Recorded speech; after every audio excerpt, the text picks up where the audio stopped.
Very So cool. That's something like Rob and I would like get drunk and talk about doing yeah. sometimes. Let's just give it up and just go to Scotland, learn how to make whiskey, and come back and just start a distillery. Hey, welcome to Super Social Club. I'm Jeremy. This is Whiskey in the Six, I'm Rob. Welcome to the Whisky Rant Podcast. It's a little crusty, It's frustrating. and it's going to be a little bit of a rant. I don't understand it. I don't know why. Some sort of injustice. Anyway, end rant. Hello and welcome back to the Whisky Rant Podcast. I'm Jeremy. I'm Rob. And tonight we are joined by our special guest, Matt from Wild Life Distillery, one of the new up and coming Canadian distilleries coming out of Alberta. Alberta, yeah.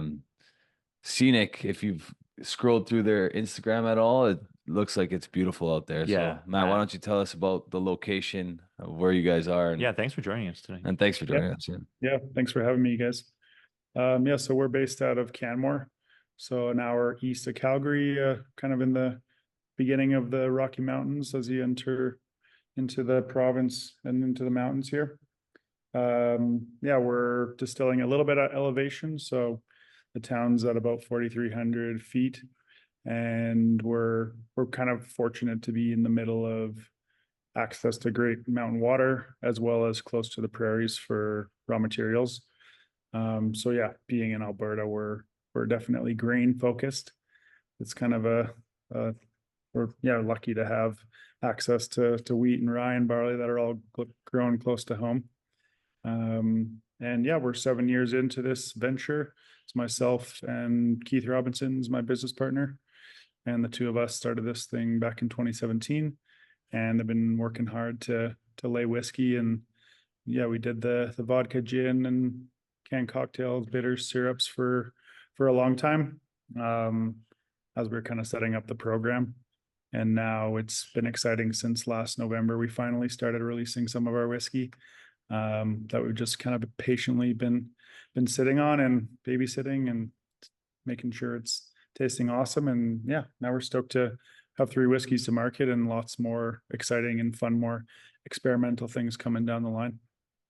Yeah. So you got the wheat, the rye, and the single malt barley. Everything's stated at the back of the bottle. So the percentages, I guess you went basically like kind of like American rules when it comes to like straight wheat, straight rye. Well, the rye I think is 100%. No, it's like a straight rye kind of style, and then the 100% barley, right? Yeah, we kind of approached the wheat's a little bit different from a category perspective. You don't see a ton of wheat whiskeys in the market. You see it more in the US with like a wheated bourbon. But it was a grain that we kind of held close to our hearts with. It was the main ingredient in our vodka and gin in the beginning.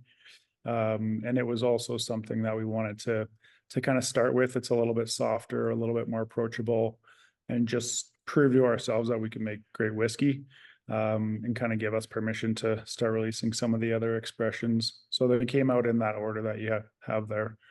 The wheat was first, and then the rye, and then the single malt. Right. Tell us about your like origin story, because it seems like you and your partner kind of have a cool entry into whiskey. You guys spent some time in Scotland kind of cutting your teeth out there. How was that experience? Yeah, it was awesome. We're 2 friends who kind of grew up in the Bow Valley together. Keith grew up in Canmore and I grew up in Banff. And we're just kind of longtime buddies, went to university together out on Vancouver Island. And the distillery opportunity kind of presented itself when the AGLC changed the production minimums.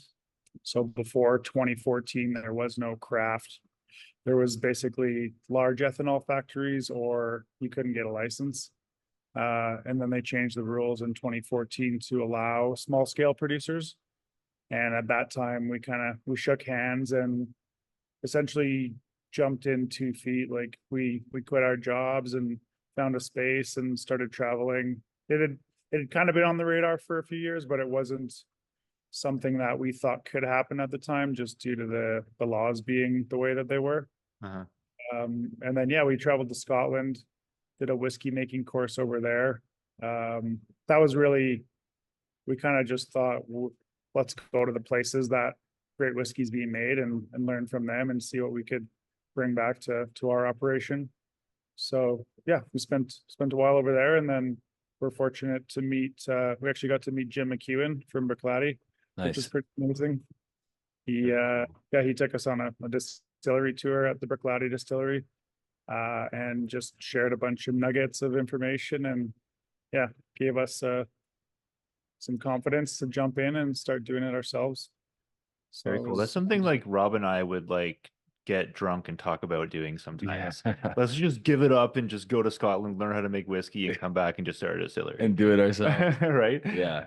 We've had those talks for sure. For those who are just listening to this, behind you, you're sitting in front of your stills. Those look absolutely amazing. Maybe just talk about what you got there. Yeah, for sure. So I figured the backdrop here would be a little more interesting than the office. So I'm sitting in our newer distillery. So we finished construction here last spring and commissioned the new system. So the still right here, this is our hybrid pot column still. So it's a 4,000 liter pot that we can run our whiskey on. And then there's 2 columns off to the side, which have 18 plates each, which we'll use for running our neutral, making vodka. And then the smaller still over here is a 1,000 liter gin still. So that's just dedicated to gin production. Cool. This way we can produce vodka or whiskey and gin at the same time, and also not run into any issues with potential flavoring or contamination with some of the gin botanicals that we're using. Copper can be a little porous and you can get some flavor carryover. So we just kind of wanted to separate things out that we didn't have to worry about that potentially happening. So what would you say production is like at the moment, like as far as like how much whiskey you're laying down a year kind of thing over the last couple of years? Yeah, it's kind of just been growing over time. It was, as you know, when you're starting out, you need cash to produce whiskey, and you need barrels, you need grain, you need overhead, you need storage. So it was, 20, 30 barrels in the beginning per year, and then it was 40, 50. And now with this new system, it's mostly just based on cash flow. We'll probably be up towards 100 here soon. And then as the business grows, hopefully push that number as cash flow allows. But yeah, we have about 250 barrels laid to date. Nice. Some of which are 5+ years, some of which are barreled last week, some of which are sitting on the distillery floor here, ready to get filled. But yeah, it's not like we have we're not at capacity. We don't have huge investment where we're just operating on cash that we can just lay down as much as we possibly can. It's not bootstrapped, but it's somewhat, we're building it from the ground up, and as we can lay more, we'll start laying down as much as we possibly can. Cool. Nice. So drinking this, the wheat. So are you guys doing this traditional Canadian style where you distill each grain separate and blend it, or are you doing kind of like a mash with this? We're doing that. The wheat whiskey, for example, is a blended mash bill. So that mash bill had 70% wheat, 30% malted barley. And that was kind of our wheat whiskey mash bill that we ran with for the first few years. So that whiskey was laid down independently. And then the rye component was, that came in during the blending phase. So 100% rye, which we have barrels of. And so that particular batch had 7 barrels of the wheat whiskey and 1 barrel of rye. Very interesting. That expression. Like You're a doing hybrid. it, kind of a hybrid way Like, where you're like doing a mash plus a blend. Yeah. Very cool. Yeah. Because we don't have the capacity or the systems to just do single grains. I mean, I guess now we could, but when we started out, we were operating on a smaller system. We had a 2,000 liter mash tun and a 500 liter pot still. So that's what all this whiskey was made on. And it was just not, we also didn't know like how the whiskey would turn out, 2, 3, 4, 5 years in the barrel. We kind of left ourselves some room for blending and marrying and getting creative with what we wanted to go into the bottle with. Yeah, viscosity on this is really, really nice. It's very creamy, eh? Yeah. The ABV is 45.3. Are you guys filtering? Like, how are you doing like filtration, any of that kind of stuff? What's happening with this stuff? Yeah, with all our whiskeys, there's no chill filtration. We want to retain as much of the oil and esters and fatty acids as we can.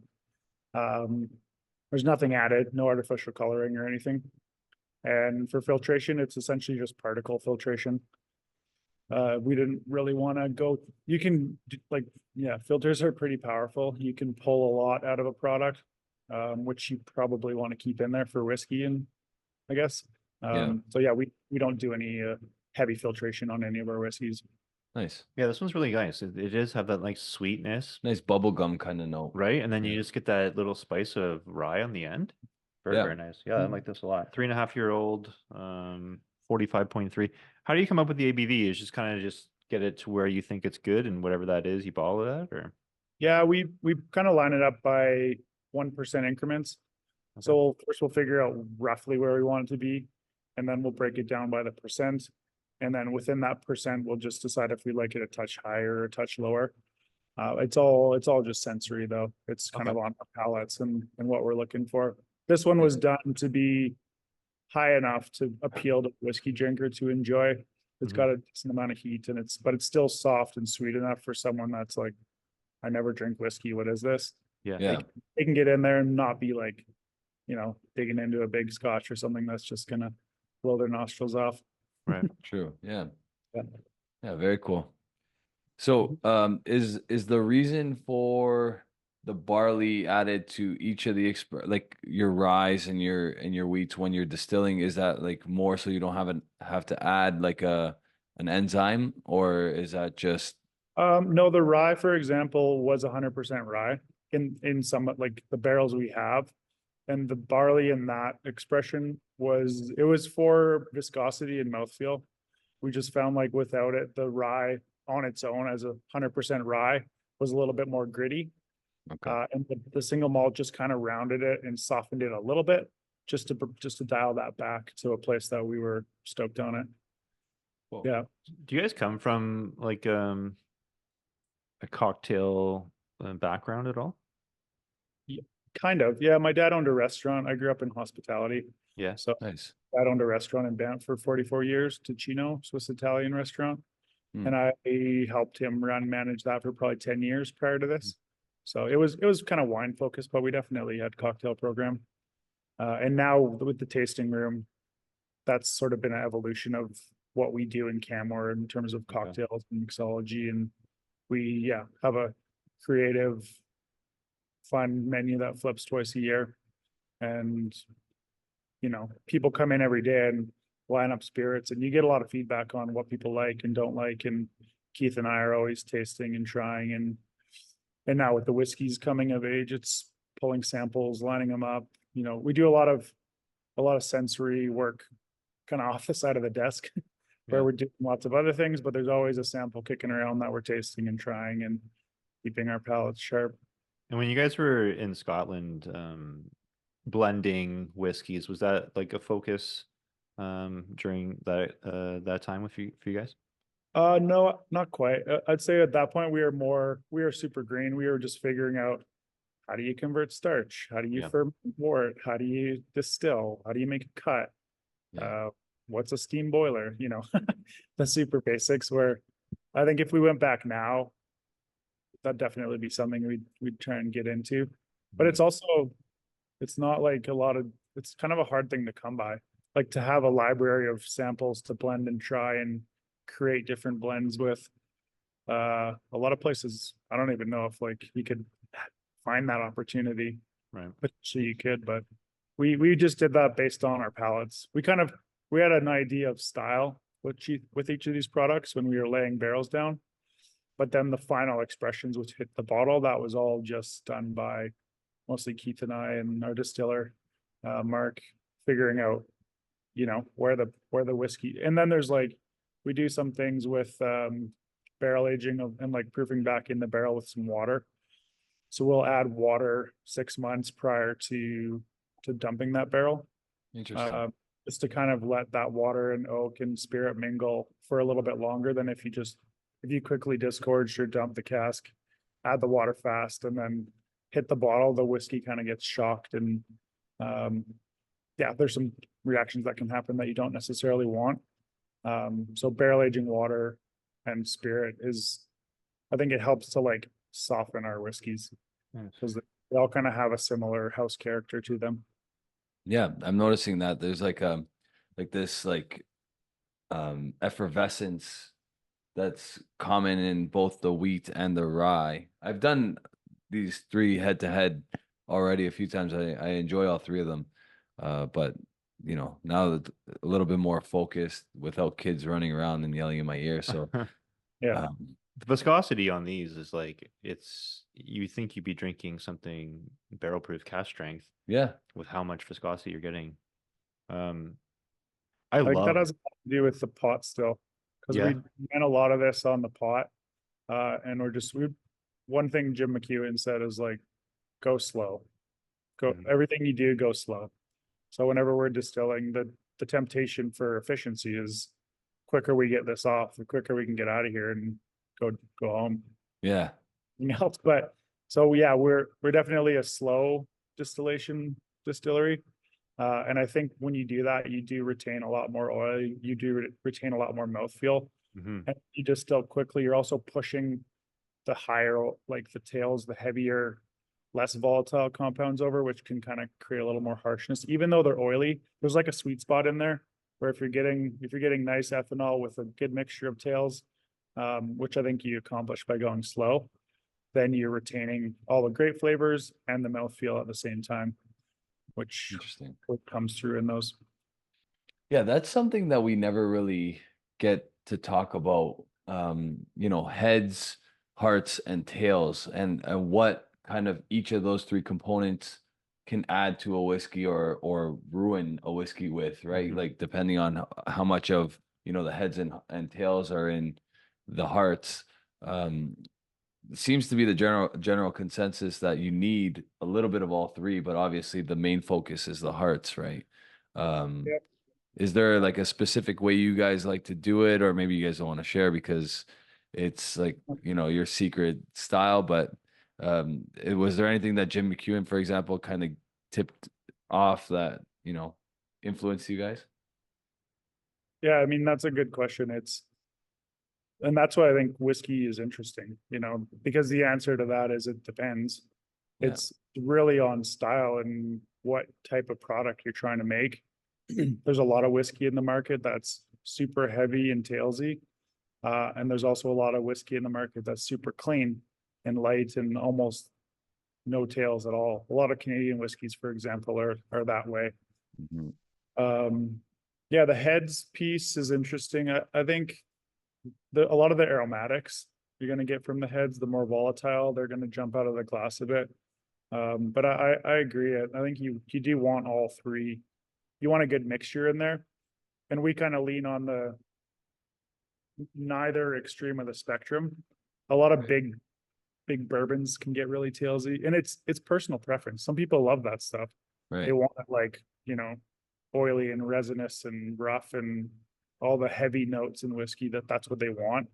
I think we want a good dose of that, but we also want the grain to shine. We also want the fruity top notes to shine, because also over time in the barrel, you kind of have a chance to pick that product when you like it too.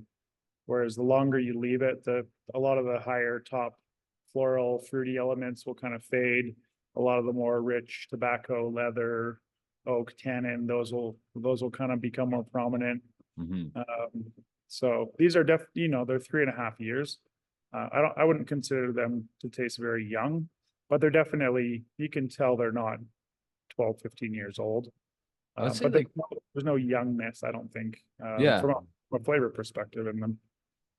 very fruity. Like it's and this is a huge compliment in my opinion, but like very Two Brewers-esque. Right. Like Yeah. there's like a similar kind of, maybe it's a similar enzyme or what am I thinking? The yeast, that strain that you guys are using. I'm not asking for you to reveal that because I know that a lot of people hold that close to their heart.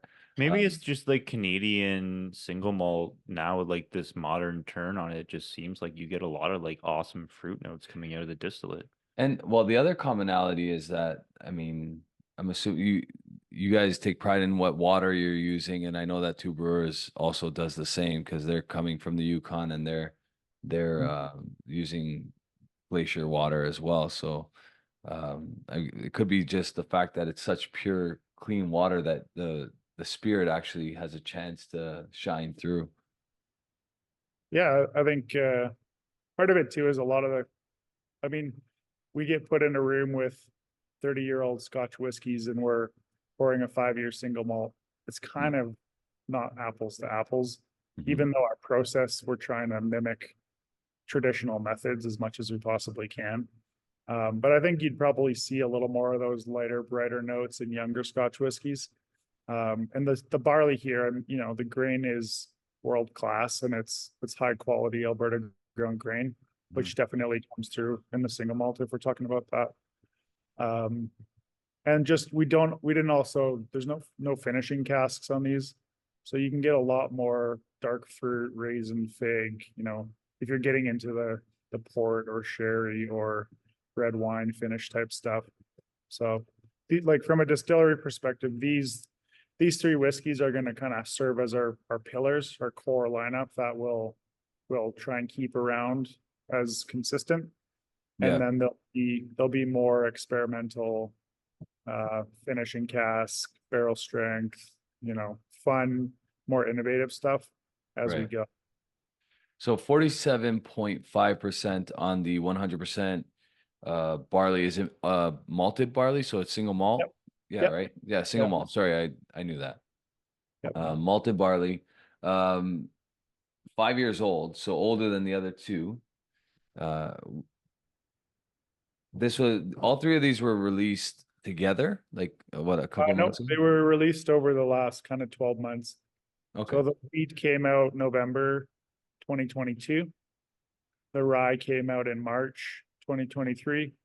And then the single malt was just last December in 2023. And the single malt, we wanted to wait 5 years just from a category perspective.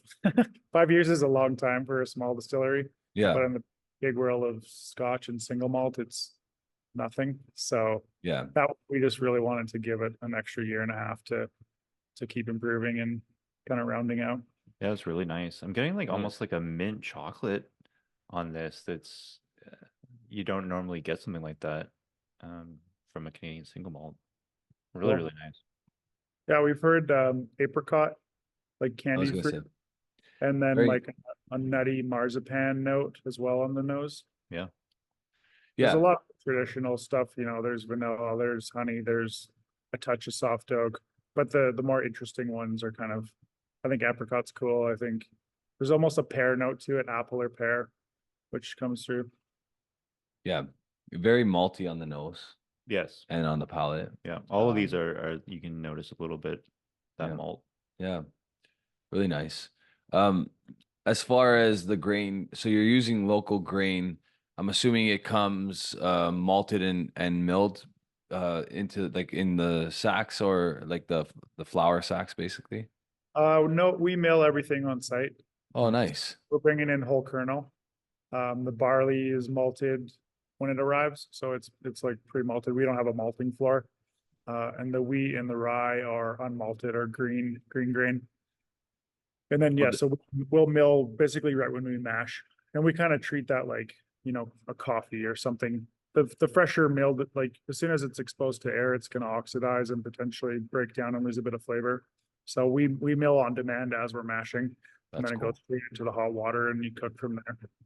That's pretty unique, actually. I think you're one of the few distilleries in Canada to actually be milling your own barley or grains, if I'm not mistaken. I don't know too many that are doing that. So really, I think you might.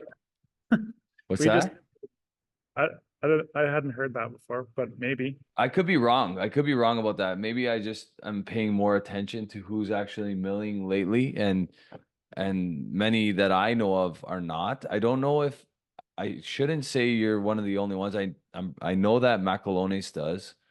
I'm not sure that Shelter Point does, but they might. And I'm not sure that Two Brewers does, but they might as well. Well, we know that one local distillery here does not, right? We know for sure that a few local distilleries in Ontario don't, for sure. So Yeah. I mean, it could be just a source problem if you don't have access to whole grain, if your minimum buys are too big. But you'd save a lot of money buying in bulk, which is one of the reasons why we did it. It's Yeah. also, you can control how fresh that grain is as soon as it's milled. But yeah, we Is didn't there even think to not do that. Maybe it's just an Alberta mentality. No, where that's a there that's a is whole great. grain around. I would say that that's a feather in your cap. To be honest with you, I think that's a really cool thing that you're doing. I mean, I would even like my next question was going to be: is there ever like a plan to be like to have, let's say, a barn with a concrete floor and start malting your own barley or whatever? Yeah, not at this point. Canmore is tough. Like it's a busy mountain town with real estate and infrastructure options for that kind of facility. We'd have to do it out of town, Okay. which would then pull us out of town. Yeah, which So, defeats yeah. the purpose there. Yeah. Probably warehousing. The future of the warehouse will probably be further afield, Okay. where we load on into rural Alberta and build some sort of a rack house or warehouse to age whiskey in. But for floor malting, we don't have plans of that at this point. Yeah, I mean, many believe that Alberta has some of the best barley in the world. It seems like every region kind of claims that, right? Because like, Yeah. what's his face from Brooklady? Mark, the old CEO of Brooklady. Yeah, I forget his last name. Mark, whatever. He Waterford Distillery, right? He's the new guy at Waterford Distillery. And I asked him on a Zoom tasting that we had done previously, why go to Ireland of all the places that you could choose to start up a new distillery? And he said, they have the best barley in the world. And yeah, you're right. Everybody thinks that they have the best barley in the world. So is it Canada or is it Ireland that has the best? I don't know. I mean, you're going to use whatever's local. Yeah. A lot of our barley goes to Scotland and Europe for whiskey production. Yeah. So we're obviously doing something right. I think just proximity too. I mean, as much as grain is stable, if you have it a touch fresher, it's never a bad thing. I think that Canada, we hold the title for rye. Rye for sure. Like there's no questioning that. Yeah, I don't think anybody touches our rye. Yeah. And everybody knows it too. There's a reason why Americans source our rye. Of course. Right? Like they source our rye distillate, they source our rye grain. Yeah. Yeah, I mean, Europe, there's a lot of great rye and grain grown in Europe, Eastern Europe especially. Yeah. But it's just, where are you going to get that? We're going to use local agriculture as much as we can. So, Well, you brought up an Italian restaurant earlier, and I mean, arguably Italians make the best bread, so maybe the best grains are in Italy. You just want to think everything is better in Italy. maybe. Maybe, yeah, exactly. I mean, it could be true. Not their whiskey though. These are all great. These are all really so. Give our viewers, listeners, an idea of what these are going for, where they can get this stuff. These bottles actually are really cool. I love the modern take you've done on these bottle designs. I love it. Really Yeah. unique. The awesome. shape is awesome. The design is awesome. Yeah. Did you guys like maybe source an artist, or like how did you come up with this bottle design? Because it is really, really unique and really cool. Yeah. It took way too long. It was probably 2 years in the making. Really? Yeah. We have a friend does design and has a marketing and, sort of anything advertising marketing. That's kind of his jam, right from packaging through to like photo, film production, ads, that sort of stuff. So we worked with him for the better part of 2 years. And it started as there's lots of consideration. Some of it is packaging. Does it suit a packaging line? Can you label it efficiently? Then there was the black paint, but how much of the bottle do you want to see some spirit?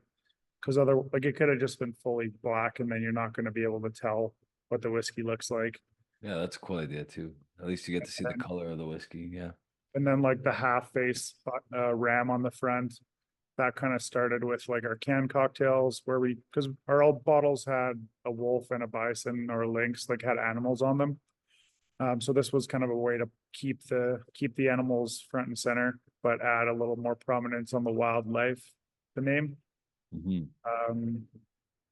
But yeah, it was a lot of iterations and a lot of that looks good, that looks bad, and just kind of pieced it together. It started with just the bottle, and then it was okay, how do we apply the right label to pop the name and get all the information without covering up too much of the artwork. And this is what we landed on. That's yeah. pretty cool. Yeah, I mean, you guys are definitely going to stand out on the shelf. I think I love how modern this is. Really, really cool. Definitely. Yeah, I like it a lot. And then, yeah, you're asking about price points. Yeah. So what do these run at the moment? So currently we're only available within Alberta. We can ship to a few other provinces, but unfortunately Ontario's not on that list, of course. So I wonder if that's changed as of 2024 January, because there's a law, and I pulled it up. It's actually on the CBC website. They changed the law where we can purchase outside the province now. So Ontario can now purchase outside of province. I don't know if that's changed anything for distilleries, but it definitely changed Okay. for the buyer. Yeah, I haven't looked at it in a little bit, so maybe something might have changed. Hmm. That would be awesome. As far Yeah. as you had to be kind of a registered product within the LCBO to be able to be brought in. But that'd be awesome if that law changed. And then, yeah, so price point wise, the wheats, we sell it for 76, the rye is 78, and the single malt's 86. So all within kind of $70-$80 price range. Yeah. I was, as we tried to keep it as economical as we could. We didn't want to come into the market with $100 bottle with no name or experience or awards behind it. Yeah. But now the wheat just won a gold at the Canadian Whisky Awards. Yep. Also the Canadian Artisan Spirits Competition. Oh, nice. And the rye won both golds at those same competitions, as well as best in class at the Alberta Beverage Awards. So not to say that we're going to change our prices, but just now it feels like we have good solid value whiskey at a reasonable price, and there'll be more coming down the line with other fun experiments and barrel finishes. These, I remember you telling me that there's one of them that's currently sold out, but going to be on shelves again very shortly. Which one was that again? Rye. That's the rye. The rye we released last March, and it kind of sold out by the end of summer, maybe earlier. And so we'll have another, I don't know, 300 or so cases of that coming out in the next month here. Nice. So yeah, we'll try and have them all released at least once a year. And then there'll be some other, like, we got to figure out the name, but Distiller Select or Cask Series or some unique lineup that'll come and just get peppered in. Is that the release that you guys aim for, about 300 cases, or it depends on? It depends. Yeah, it depends on where the warehouse is at, how many barrels we have of age, how many of them we think are ready. The wheat and the rye were 8 barrels that we harvested. With the wheat, there's different like barrel makeups of the blends that we'll do. But Okay. both of those two were 8 barrels, and then the single malt was just 4. So it was half the size. And that was just we didn't have as many old barrels that were 5-year plus that we were ready and happy to bottle. We've talked about it before. I mean, how excited we are with the landscape of Canadian whiskey changing, and so many distilleries popping up, doing whiskey that's not just your typical mixer. Mhm. It's not just a rye and coke. You must be like so happy with this. What was like one of the weird challenges that maybe you faced, that not only on the business side, but like just something like different that popped up in this entire process that maybe you weren't expecting?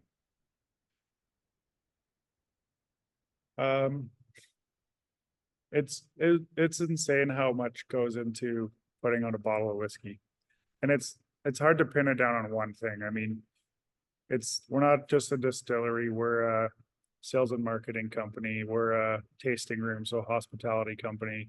Yeah, we're production, but we're also distribution. We're also accounting. We're also events, and there's a lot of different things that go into it. So I think the biggest thing was just like the breadth of how many hats and how many things you have to wear if you want to be somewhat complete as a distillery. Because you can't just open up and say, here's our whiskey. If you can do that, but you wouldn't have made that product. So if you want to actually build it up and kind of fund it through your own sales, it's just a lot of grinding and a lot of hard work and time and dedication, and just you got to just live and breathe it, which is what Keith and I have been doing. So yeah, I mean, I could think back. There's a million things happen, something goes wrong pretty well every day. It's it's nonstop with the amount of moving parts and systems that you're running with boilers and ventilation and filters and staff as well. It's at some point you can't do it all. We're up to 12 staff now, and it's been adding 1 or 2 each year as you kind of grow and can carve out roles for new people, and then you're letting go of pieces of the business that you got to trust your team to successfully do. So yeah, it was probably just the expanse of the whole distilling operation as one big unit. Because you could also like outsource sales, you could outsource marketing, you can let go of things. But I think if you do that, you're losing a bit of your personal identity in terms of really like being on top of it and telling the right story that you want to tell at the right time and producing that product that you want to make. And so it's tough. It's kind of an ebb and flow of control and letting go. And it's been that way for 7 years, and it'll continue to be that way for another however many. Right. Are you finding Alberta is very receptive to like what you guys are doing right now? Like, is it a tough market over there? Because I know in Ontario it's been tough for a lot of people. Like, what's the market like as far as so, like, are you leaning a lot on the gins and the vodkas and that kind of stuff, or is it just everything's going pretty well with everybody out there? Is it a different market out there than here? Yeah, I mean, I can only speak for what's going on here, but Alberta, being private, it gets exposed to just enormous volumes of products. So there's basically any brand in the world, if they wanted to, could enter in Alberta with relatively minimal red tape. So our challenge now is essentially just keeping our heads above the crowd in terms of what people are doing. I think the story of like authenticity and producing a product from scratch and how it's made and those pieces that the people who care are interested in, making sure that you're telling that story and finding the right crowd. Because there's also a lot of people just want the right price, and they don't really give two hoots about what's inside of that bottle. Yeah. And then there's the people who just who can source vodka, can source gin, you can source whiskey, and you're just buying and bottling and slapping a label on it and sticking it on a shelf beside ours. And the consumer has no way of knowing Right. what makes that product different, or why is that one 75 and that one's 30? Oh, I'm just going to grab that one. It's half the price. Yeah. But yeah, the market's receptive for sure. I think we've spent the last 7 years going to shows, talking to managers, bars, restaurants, like spreading the word and spreading the products and getting out there into the market and doing lots of tastings and shows and activations and all that stuff. And hopefully that's now feeding into the whiskey, where people are excited, that we have this product we've been talking about for 7 years and now it's finally available. Yeah, because we met and based on like a good relationship that you've established, right? So I can tell, and so like that was kind of a weird question. I didn't mean to put you on the spot there, but I meant to say, like, I feel like you guys have built a good relationship with Albertans out there. So that's kind of like where I was headed with that. And I know that personally because I was introduced to you by a store, my friend Mark, who is out in Jasper Liquor Lodge.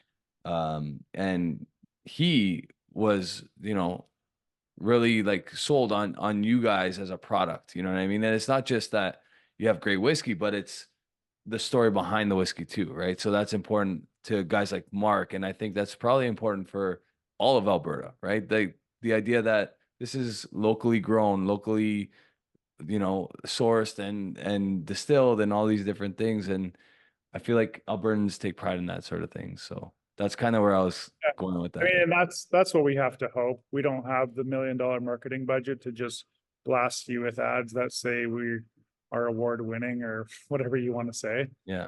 But we have to lean into relationships and people and have a good product, number one. Yeah. But you have a good product without all that and not really get anywhere. So yeah, Mark and stores like his they're the reason that we're able to have a business, because they support and they want an interesting product to sell to their customers.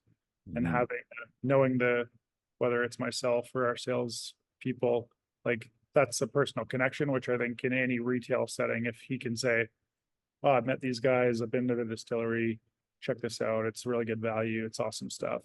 Yeah. That's all we have. It's super think- important. I think Canadians are hungry to drink all of this new Canadian whiskey from all these distilleries. Yeah, we want to support this kind Like of thing. Canadian whiskey enthusiasts are tired of the same old corn rye blend that you see on the shelf day Mhm. after day after day. I am so excited for the time when all of these distilleries have their product throughout the entire province, like a nationwide availability. It's going to be a great time, and it's going to redefine Canadian whiskey, which is starting to happen already. Yep. People are taking notice. You guys are doing amazing stuff. There's so many distilleries that are up and coming in Canada that are redefining what Canadian whiskey is, and we love it. We absolutely love it. And yeah, I mean, super happy. These bottles are great, and yeah, it's just another great Canadian distillery like making great whiskey. And what's crazy about it is it's the ones that are doing everything kind of. So I'm not sure if you're familiar with Ralphie, but he speaks to Scottish whiskey, and the ones that are really successful are the ones that are doing it family style, in-house, slowing down the process, not going The attention to detail. attention to distilling. detail, not the global marketing, bottled at 40%, Mhm. rushed out, pump as many like bottles as we can and throw it in some like Japanese oak or maple wood or crazy, like, just stuff just to market it. And then that's, you know, and I really hope that the Canadian Whiskey Awards kind of adopts a different mentality for that, because it's and I know you guys did win some awards, but it's distilleries like yours that deserve that kind of recognition, because Right. we want to change what Canadian whiskey is known for. And the only way we're going to do that is if we stop giving attention to the whiskey brands that don't care about the consumer. Yeah. They just want to be consumed. They Right. don't care about the quality in the bottle. They just want to pump out a product, Mhm. Yeah. Yeah. And I mean, there's a lot, that's pretty much what the Canadian market has been up until the last 5-ish years, was Yep. just all this similar high corn, light flavor, potentially colored yeah. And I guess my hope is just that Canadians will recognize there's a difference and start to ask the questions, why is that different? Why does it taste like that? And start to learn a little bit more about the process, because it's such a young industry here. Like even compared to the US, we're way behind. If you compare it to Europe, we're hundreds of years behind. And Right. everybody in Europe has a still in their backyard, or their neighbor does, and they understand it, and it's like a community thing where there's a distillery and people, you can bring fruit there and they'll produce the spirit for you. Whereas in Canada, it's like there was 3 distilleries in Alberta up until 8 years. I guess it's almost 10 years ago. But still, that's nothing in the big scheme of things. Exactly. Yeah, we're doing our best to make a bit of noise, and appreciate guys like yourselves that are bringing in cool products to tell people stories and spread the good word. Yeah. I mean, you look like you have a great setup over there, and the philosophy is exactly our kind of philosophy, and we're excited about it. So keep doing what you're doing because you're doing a great job. Anything you want to share that, where can our viewers, listeners find your product? What's coming out in the near future? Maybe if you want to share any of that kind of stuff. Yeah, so it's wildlifedistillery.ca. That's the website. We do have a mailing list on there if people are keen. That's where kind of we'll release things first before it's even public, before anybody knows about it. The mailing list is the best and first place that you'll hear about things. Coming down the line in the next couple of months, we've got a 4-year peated single malt. So if we had waited a little bit, I probably could have get you guys a sample, but we'll have to do it again sometime. So it was 100% peated malted barley that we sourced from the UK. So it came over from Baird's Malting in the UK. It was distilled similar methods to the single malt, but it's amazing, and it's peated malt's kind of my jam. That's kind of what I've been most looking forward to.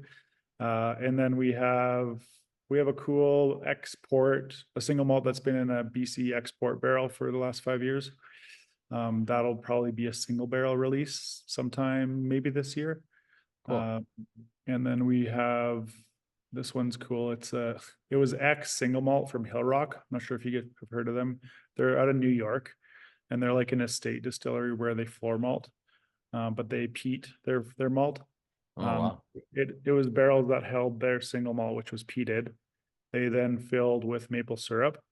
And I don't know what they did with the syrup, but they would have released some kind of smoky maple syrup. And then that got dumped, and we got shipped the barrels, which we filled with 100% rye.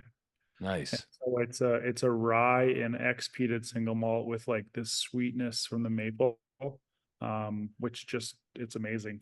And I don't know when we'll release that, but it's probably 4 years as well. And that'll be sometime in the next year. Nice. So, very cool. Very cool sounds, things. Yeah, those sound really, really cool. Yeah. Actually, I'm definitely going to keep my eye out for all those.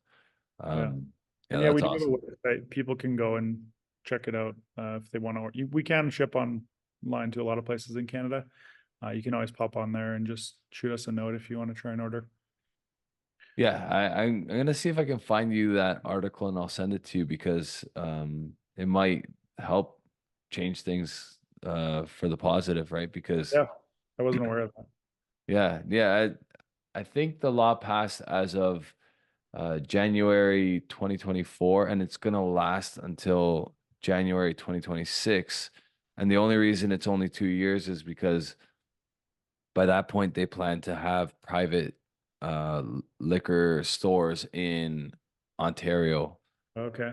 So that I guess, I mean, it won't stop there, because then we could just, Whiskey in the Six and Sipper Social Club can have their own stores and bring in wildlife on our shelves, kind of thing. That's cool. What a time. Yeah. It's the next chapter of the channel. Yeah, exactly. Well, yeah. There's some directions we're going. We'll see what happens.